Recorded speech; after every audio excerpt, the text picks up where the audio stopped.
अस्सलामु अलैकुम वरहमतुल्लाहि वबरकातुहू। औज़ु बिल्लाहि मिनश शैतानिर रजीम। बिस्मिल्लाहिर रहमानिर रहीम। यूसीकुमुल्लाहु फी औलादिकुम लिज़्ज़करि मिस्लु हज़्ज़िल उन्सयैन फ़इन कुन्न निसाअन फ़ौक़ इस्नतैनि फ़लहुन्न सुलुसा मा तरक वइन कानत वाहिदतन फ़लहा निस्फ़ु वलिअबवैहि लिकुल्लि वाहिदिन मिन्हुमा अस्सुदुसु मिम्मा तरक इन कान लहु वलद फ़इन लम यकुल लहु वलदुन ववरिथहु अबवाहु फ़लिउम्मिहि अस्सुलुस फ़इन कान लहु इख़्वतुन फ़लिउम्मिहि अस्सुदुसु मिन बअदि वसिय्यतिन यूसी बिहा औ दैन आबाउकुम व अबनाउकुम ला तदरूना अय्युहुम अक़रबु लकुम नफ़अ फ़रीज़तम मिनल्लाह इन्नल्लाह कान अलीमन हकीमा। सदक़ल्लाहुल अज़ीम। अल्लाहुम्मा सल्लि अला सय्यिदिना मुहम्मद व अला आलि सय्यिदिना मुहम्मद व अस्हाबि सय्यिदिना मुहम्मद व बारिक व सल्लिम। रब्बि इश्रह ली सदरी व यस्सिर ली अमरी वहलुल उक़दतम मिन लिसानी यफ़क़हू क़ौली। रब्बि ज़िदनी इल्मन व फ़हमा। तमाम तारीफ़ तो हम्द व सना रब्बि ज़ुल जलालस कुनत बेअसिन बेशुमार दरूद व सलाम बरज़ाति जनाबी मुहम्मद रसूलुल्लाह सल्लल्लाहु अलैहि वसल्लम और तिहंदिस आलस तामत। दरस कुरान के हवाल को मैं तोह ब्रोह कन सूरतुन निसा की दयमी रुकूच इब्तिदाई आय मुबारक तिलावत। यिथ कट जन सारी जानन छु कि पतमिस रुकूस मज कर अल्लाह तबारक व तआलाहन यतामा और यम जन खवातीन छ तमन हिंद हकूक बयान और यह आय वसीयत करने तमाम मुसलमानन कि इनके बारे में हुस्न सलूक के साथ पेश आया जाए और इनके हकूक़ की अदायगी की जाए। बहरहाल अज़ीक आयात हिमजन छ। अब इन आयात में बाज़ाब्ता अल्लाह तबारक व तआला ने वरासत के अहकाम बयान किए हैं। यानी जो हुक्म पिछली आयात में हुआ था कि आप औरतों को या आप खवातीन को हक दीजिए वरासत में से, जो नाबालिग औलाद हैं उनको हक दीजिए वरासत में से, अब उसकी तफसील आ रही है।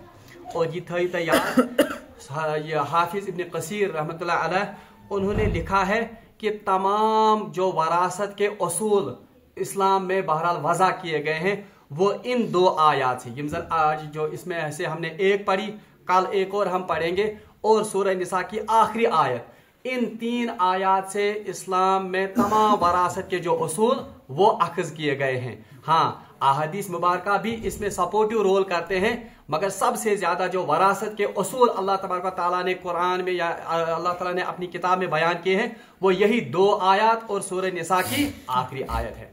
दयम का अखमज याद ये जहन में रखेंगे आप, वो ये है कि रसूलुल्लाह सल्लल्लाहु अलैहि वसल्लम ने कुर्ब क़यामत की निशानियों में से एक निशानी ये बताई कि इल्म को उठा लिया जाएगा। यानी इल्म ये क्या तुल्न थोक तुल्न। और इसकी वजाहत में उलमा ने लिखा है कि इल्म इस हिसाब से उठाया जाएगा कि जो सिक्का आलिम होंगे या जो इल्म में रसूख रखने वाले आलिम होंगे, बहरहाल वो एक एक करके पायदर पे दुनिया से रुखसत करेंगे आखिर दुनिया में। और हदीस मुझे आमद कि सबसे पहले जो इल्म उठा लिया जाएगा वो यही वरासत का इल्म होगा। साइंस इल्म वरा। और आज हम देखते हैं कि हमारे माशरे में कम अज कम अगर इस सतही तौर पर वुछो, हम देखेंगे कि वरासत के इल्म के बारे में बहुत कम मालूमात हमें है। और दूसरा ये कि इस इल्म के मुताबिक फिर शायद वरासत तकसीम नहीं होती है। और रसूलुल्लाह सल्लल्लाहु अलैहि वसल्लम की वो पेशन गोई कि इल्म को उठा लिया जाएगा, बिलखुसूस वरासत के इल्म को, शायद वो जमाना या शायद वो पेशन गोई इस जमाने में पूरी हो रही है। और दूसरी बात जो आप जहन में रखेंगे इस आयत को पढ़ने से पहले, वो ये है कि इन आयात से का जो हम मुताला करेंगे या इनकी थोड़ी बहुत जो तशरीह हमारे सामने आएगी, इसका मतलब या इसका मुद्दा कतन ये नहीं है कि आप खुद से मुफ्ती बनेंगे और आप कल से फतवा जड़ना शुरू करेंगे कि बस अब वरासत की तकसीम इस तरह से होगी, इस तरह से होगी। ऐसा नहीं है, बल्कि यम आयात इतने से पढ़ो, इनके पढ़ने का महज एक मकसद है कि जब हम कुरान की तिलावत करेंगे या कोई अगर नमाज में इन आयात को पढ़ेगा, हमें थोड़ा बहुत इन आयात का क्या समझ आना चाहिए, मफहूम समझ आना चाहिए। वरना वरासत के मसाइल इतने पेचीदा हैं कि बड़े बड़े उलमा भी इसमें गलती खा जाते हैं कातमज इसमें। इसीलिए इसके बारे में, वरासत के इल्म के बारे में या वरासत के जो मामलात हैं, इनके बारे में अक्सर उलमा का यही मौक़िफ़ है कि किसी सिक्का आलिम से ये मसाइल बयान किए जाएं और उसी के मुताबिक फिर उनके फैसले होंगे। इसलिए इन पगह पे लगियो कि हताश गावर साहबन वन ये तह लगियो फतवा दिन, ऐसी बात नहीं है। यहाँ पर सिर्फ समझने के लिए और कुरान फहमी के लिए हम ये पढ़ रहे हैं, वरना ये आम इंसान के बस की बात ये नहीं है इन आयात की तशरीह करना। हम सिर्फ उतनी हद तक जाएंगे कि हम कुरान का मगज इसमें तलाश करने की कोशिश करेंगे। अच्छा, अब हम इन तमहीद इसको जहन में रखते हुए हम इन आयात का इंशाअल्लाह रहमान मुताला शुरू करेंगे। औज़ु बिल्लाहि मिनश शैतानिर रजीम यूसीकुमुल्लाहु फी औलादिकुम। तो इन आयात का जो आगाज हो रहा है वो लफ्ज यूसीकुम से हो रहा है। और जहन में यह भी रखिएगा आप कि कल भी हमने पढ़ा कि दौरी जाहिलियत में अरब में यह दस्तूर था कि वह औरतों को वरासत से बेदखल करते थे, यानी उनके यहाँ औरतों का कोई भी हिस्सा वरासत में नहीं होता था। बल्कि यह अरब में ही नहीं था, बल्कि जो उस वक्त की कदीम तहजीबें थी, चाहे वो फारस की तहजीब हो, रोमा की तहजीब हो या कोई और तहजीब हो, वहां भी औरतों के साथ कोई खास मतलब मामला इस वरासत के मामले में नहीं, बल्कि उनको भी वरासत से बेदखल किया जाता था। बल्कि यहां तक किताबों में लिखा है कि कदीम जमाने में औरतों को बिल्कुल पैरों की जूतियां तस्वुर किया जाता था कि ये पुरानी हो गई, अब तब्दील करके नई लाएंगे, तो इसलिए उनको वरासत में कोई भी हिस्सा नहीं मिलता था। तो अल्लाह तबारक व तआला ने उन तमाम जो जुल्म होते थे इन औरतों पर या यतीमों पर या नाबालिग औलादों पर, इन तमाम का कमा किया गया। पिछली आयत में भी हमने देखा और इंशाअल्लाह मुस्तान जब हम इन वरासत के अहकाम को पढ़ेंगे हम देखेंगे कि अल्लाह तबारक व तआला ने कैसे एक एक करके बेटी का बेटों का, औरत का या जो शौहर है या बीवी का, उनके हुकूक या उनके वरासतों में बाज़ाब्ता हिस्सा मुतय्यन किए हैं। तो अल्लाह तबारक व तआला इस आयत का आगाज कर रहे हैं यूसीकुमुल्लाहु फी औलादिकुम। अल्लाह तबारक व तआला तुम्हें वसीयत करते हैं, यानी आगाज किससे होता है? यूसीकुम, वसीयत करते हैं। वसा यूसी युजन वसीयत असल में अरब में या अरबी लुगत में उस वक्त इस्तेमाल होता है जब किसी चीज की इंतहाई अहमियत बयान करना मकसूद हो, यानी ये का इंतहाई अहम कथ बयान आस करें या ये का इंतहाई ताकीदी कथ बयान आस करें, तो उसके लिए कुरान में या उसके लिए अरब जो लिटरेचर है उसमें कौन सा लफ्ज इस्तेमाल होता है? यूसीकुम या वसीयतुक लफ्ज। मैं आपको मिसाल दूंगा। मिसाल के तौर पर अल्लाह तबारक व तआला ने जब कुरान पाक में वालिदैन के साथ हुस्न सलूक करने का हुक्म दिया तो वहां पर कहा गया कि अल्लाह तबारक व तआला आपको वसीयत करता है कि ववस्सैनल इंसान बिवालिदैहि। अल्लाह तबारक व तआला तुम्हें वसीयत करता है किन के बारे में? वालिदैन के बारे में, कि उनके साथ हुस्न सलूक किया जाए। क्योंकि इसको भी ताकीदी तौर पर बयान करना था, इसलिए वहां पर भी कौन सा लफ्ज इस्तेमाल हो गया? ववस्सैना, यानी वसीयत का लफ्ज इस्तेमाल किया गया। इसी तरह कुरान पाक ने तकवा इख्तियार करने के लिए भी यही लफ्ज इस्तेमाल किया है कि हमने इंसानों को वसीयत की है कि वो तकवा इख्तियार करें। तो क्योंकि तकवा की भी अहमियत है, तकवा की भी सबसे ज्यादा ये फजीलत है कुरान और अहादीस में, इसलिए तकवा इख्तियार करने के लिए भी कौन सा लफ्ज इस्तेमाल किया गया? वसीयत। इससे आपको अंदाजा होगा कि वरासत के उसूल या वरासत के अहकाम ये कितनी अहमियत रखते हैं कि इनके लिए भी अल्लाह तबारक व तआला ने कौन सा लफ्ज इस्तेमाल किया है? वसीयत का लफ्ज यूसीकुमुल्लाह। अल्लाह आपको वसीयत करता है। दूसरी बात आप जहन में रखेंगे, आम तौर पर अरब माशरे में, ये तो अरब से ही चला है, जब कोई मरने वाला होता था, बिस्तरी मरग पर पड़ा रहता था, तो उस वक्त जो नसीहतें, उस वक्त जो अहकाम वो अपने बच्चों को या अपने करीबी रिश्तेदारों को देता था, उसको भी क्या कहते थे? वसीयत। और हमारे यहां भी इसी को उर्फ में वसीयत कहते हैं कि मरने वाला मरने से पहले जो नसीहतें, जो काम करने के लिए कहे, उनको क्या कहते हैं? वसीयत। चूंकि मरने वाला जो इंसान होता है, मरते वक्त इंसान सिर्फ उन बातों का तज़किरा करता है जो इंतहाई अहम हो। उस वक्त तो कोई लाहो लाभ की बात या उस वक्त तो कोई मामूली बात नहीं कहेगा। क्यों? क्योंकि वो तो बिस्तरी मरग पर पड़ा हुआ है। तो उस वक्त वो वही बातें बयान करेगा जो उसके सामने इंतहाई अहमियत रखते हों। तो इसीलिए मरने वाले के अल्फाज को भी अरब में क्या कहते हैं? वसीयत। अब चूंकि वो बातें जो इंसान मरने के वक्त करे वो कोई आम बातें नहीं होती है, वो तो इंतहाई अहमियत की हामिल बातें होती हैं, इसीलिए उस पर भी कौन सा लफ्ज उस पर भी किस लफ्ज का इतलाक हो गया? वसीयत का। वरना असल में वसीयत के लुग़वी माने हैं किसी चीज में ताकीद पैदा करना, किसी चीज को एहतिमाम के साथ बयान करना, किसी चीज को बड़ी शिद्दत और उसमें जोर पैदा करने के लिए वसीयत का लफ्ज आता है। अब चूंकि अल्लाह तबारक व तआला नऊज़ बिल्लाह मिन ज़ालिक वो तो मौत से बिल्कुल मुबर्रा और पाक हैं, इसलिए अल्लाह तबारक व तआला के यहाँ वसीयत का लफ्ज क्या मतलब रखता है? यानी जिस तरह आप अपने मुर्दों की वसीयत को मुकम्मल और पूरा करने की बिल्कुल कोशिश करते हो, उसके लिए आप इंतहाई शिद्दत के साथ इसरार करते हो, तो अल्लाह की भी ये वसीयत है। किसके बारे में? जिस अहकाम आएंगे वरासत के बारे में। तो हमें इनडायरेक्टली ये बात कही जा रही है कि ये अल्लाह की वसीयत है, इसलिए इंसानों की वसीयत से बढ़ चढ़कर किसकी वसीयत को पहले फॉलो करने की जरूरत है? अल्लाह की वसीयत को फॉलो करने की। इससे पता चलता है कि वरासत के अहकाम ये कितनी अहमियत के हामिल हैं। दयम का अहम काच वो ये है, अरब के यहाँ एक दस्तूर था कि जब इंसान मरने के करीब होता था, बिस्तरी मरग पर होता था, वो वसीयत कर जाता था कि मेरी जो मिल्कियत है या मेरी जो वरासत है ये फला फला में तकसीम की जाए। और वो इंतहाई जुल्म करता था कुछ अपने वरसा के साथ, किसी को ज्यादा देता था, किसी को बिल्कुल ही वरासत से महरूम करता था। तो अल्लाह तबारक व तआला ने इस लफ्ज यूसीकुम लाने से यह भी कहा कि ए दुनिया के लोगों खबरदार हो जाओ, अब किसी की वसीयत नहीं चलेगी वरासत के बारे में, बल्कि वरासत उसी लिहाज से तकसीम होगी जिस लिहाज से अल्लाह तबारक व तआला ने वरासत को तकसीम करने की वसीयत की है। बहरहाल यूसीकुमुल्लाह, अल्लाह तबारक व तआला तुम्हें वसीयत करता है। अच्छा, इस आयत को समझने से पहले एक और बात भी मैं बताऊं। एक तो हमें यह पता चला कि वरासत के अहकाम ये कोई आम अहकाम नहीं है, बल्कि अल्लाह तबारक व तआला ने बड़े एहतिमाम के साथ, बड़ी शिद्दत के साथ इनको बयान किया है।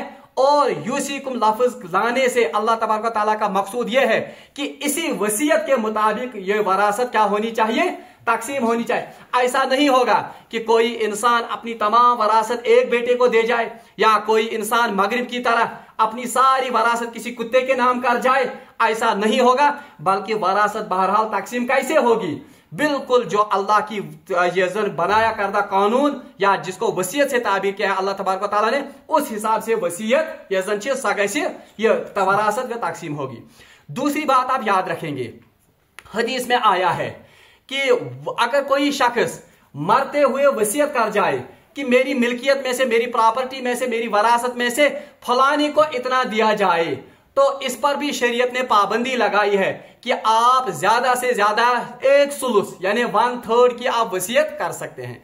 मिसाल के तौर पर किसी शख्स के पास 1 करोड़ मालियत की प्रॉपर्टी है, अब मरते हुए वसीयत करता है कि इसमें से 50 लाख फलानी इदारे को दीजिएगा, फलानी किसी ट्रस्ट को दीजिएगा, तो शरीयत की रूह से वो वसीयत कलादम होगी, क्योंकि वसीयत में सबसे ज्यादा जो एक बंदे को इख्तियार दिया गया है वो कितना है? 1/3 का। क्यों? क्योंकि असल में वरासत किन का हक है?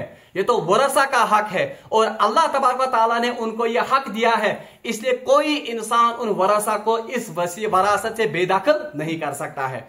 इन आयत को समझने के लिए दूसरी बात आप याद रखेंगे कि हदीस में जो 1/3 वरासत या 1/3 वरासत में से वसीयत करने का जो एक इंसान को हक दिया गया है, इसको भी हदीस में कहा गया वसुलुसु कसीर, कि सुलुस जो है 1/3 जो है यह भी बहुत ज्यादा है। यानी हदीस में इसको भी नापसंद किया गया है कि 1/3 इंसान इसको क्या करे? वसीयत करे। इससे भी पता चलता है कि शरीयत का मिजाज असल में यह है कि वरासत असल में किनको मिलनी चाहिए? वरसा को मिलनी चाहिए, क्योंकि सबसे अवलीन हक किनका है? वरसा का है। दयम का थईत ये वरासत किस्म याद, फिर हम इन आयात को समझेंगे। वो ये है कि शरीयत ने एक इंसान को इजाजत दी है कि जिस वक्त वो जिंदा है वो अपनी वरासत को बेच भी सकता है, वो अपनी वरासत को किसी शख्स, किसी इदारे, किसी या ऑर्गेनाइजेशन को हिब्बा भी कर सकता है। हिब्बा मीन्स गिफ्ट कर सकता है। मिसाल के तौर पर कोई शख्स है, उसके पास 10 कनाल जमीन है, अब वो अभी हाल हयात है, जिंदा है, वो चाहता है कि इन 10 कनाल में से मैं 5 कनाल बेच दूं। बहरहाल उसको पूरा इख्तियार है, वो चाहता है कि 10 के 10 कनाल किसी ऑर्गेनाइजेशन को हिब्बा कर दूं, अगरचे उसकी औलादें भी हैं, अगरचे उसके बाकी वरसा भी हैं, तो जिंदगी में वो अपनी इस तमाम प्रॉपर्टी को, अपनी इस तमाम वरासत को क्या कर सकता है, हिब्बा या किसी को गिफ्ट भी कर सकता है। हालांकि इसमें भी पहले तरगीब दी है हदीस में कि वरसा के लिए छोड़िएगा कुछ, क्योंकि हजरत अब्दुल्लाह इब्न मसूद की वो रिवायत हमने पढ़ी थी सूरह बकरा में कि जब उन्होंने वसीयत के बारे में कहा था कि या रसूलुल्लाह मैं अपनी तमाम प्रॉपर्टी जो है वो मैं देना चाहता हूं अल्लाह के रास्ते में, तो रसूलुल्लाह ने कहा कि इससे थोड़ा कम करो, तो उन्होंने नस्ब कहा था। रसूलुल्लाह ने इससे भी कम कहा था नस्ब के लिए, तो उन्होंने एक सुलुस कहा था। तो इसी हदीस में रसूलुल्लाह ने कहा कि वस्सुलुसु कसीर, एक सुलुस भी बहुत ज्यादा है, बहरहाल एक सुलुस की तो क्या है, इजाजत है। और इसी हदीस में रसूलुल्लाह ने फरमाया था कि एक इंसान के लिए जायज नहीं है कि वो अपनी वरासत को तकसीम कर दे या अपनी वरासत को बांट दे और उसके वरासा फिर फकीरी की और मोहताजी की जिंदगी बसर करते हुए, सवाल करते हुए फिर चलते फिरते चले। इसलिए ये कि वरासत वारिसन हिंद का क्या था ख्याल। अलबत्ता शरीयत ने इसकी इजाजत दी है कि जिंदगी में एक इंसान अपनी वरासत को, उसके किसी हिस्से को हिब्बा कर सकता है, किसी को गिफ्ट कर सकता है। अलबत्ता इसमें भी आप दो बातें याद रखेंगे, वो ये है कि अगर कोई शख्स ये वसीयत कर जाए कि मेरे मरने के बाद मेरी वरासत को किसी ऑर्गेनाइजेशन को या किसी इंसान को दी जाए, यानी मे वरासत जिंदगी मज कर यह वसीयत कि म्यान मरने पत गि मे प्रॉपर्टी यी दिन फलान कंस इदारस या मे प्रॉपर्टी गि फलान कंस नफरस। हालांकि ये हिब्बा कर रहा है, ये गिफ्ट कर रहा है जिंदगी में, मगर शर्त इसने क्या लगाई, मेरे मरने के बाद, यानी जब तक मैं जिंदा हूं तब तक मैं इसका मालिक हूं, मेरे मरने के बाद इस वरासत को किसी को गिफ्ट किया जाए, फलान ऑर्गेनाइजेशन दी जाओ, फलान कुछ इदारस दी जाओ, फलान कुछ नफरस दी जाओ, ताकि वो इससे फायदा उठाएं।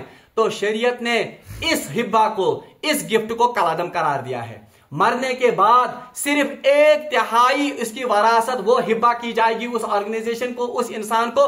बाकी जो 2/3 प्रॉपर्टी बचती है, बहरहाल वो बाज़ाब्ता किन में तकसीम हो जाएगी, वरसा में तकसीम हो जाएगी। इसकी बुनियादी वजह यह है कि शरीयत का मिजाज है कि वो असल में ये वरासत किन में तकसीम होता हुआ देखना चाहती है, उसके वरसा में। ठीक है, सारे खुद अवलीन हक की वरासत के। इसी में जिम्नन एक और मसला भी मैं बताता चलूं, क्योंकि यम लगे ना इस ये समझने में जरूरत, वो ये है कि कोई शख्स वो जिंदगी में तो उसने हिब्बा नहीं किया, किसी अपनी प्रॉपर्टी को किसी को गिफ्ट नहीं किया।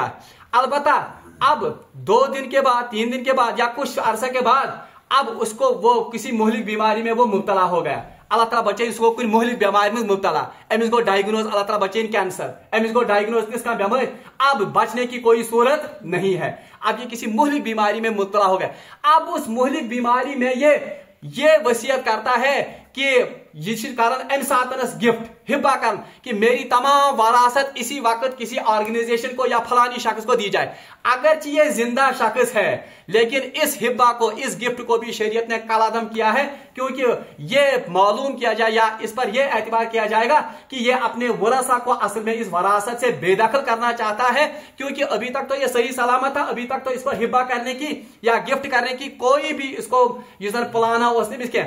मगर जब वो जिंदगी से मायूस हो गया, अब जब ये मुहलिक बीमारी में मुब्तला हो गया, तो इस बीमारी में मुब्तला होने की वजह से इसने ये हिब्बा कोरनी सोरी पानी वरासत, अगरचे इसकी नीयत का तो पता सिर्फ किसको है, अल्लाह को, मगर इस्लाम जाहिरी अमाल पर ये जो फैसला करता है, तो इस वजह से ये हिब्बा करना, ये गिफ्ट करना जो है, ये भी शरीयत की निगाह से कालादम होगा। और ये सारी वरासत असल में मरने के बाद किन में तकसीम होगी, इनके वरसा में तकसीम होगी।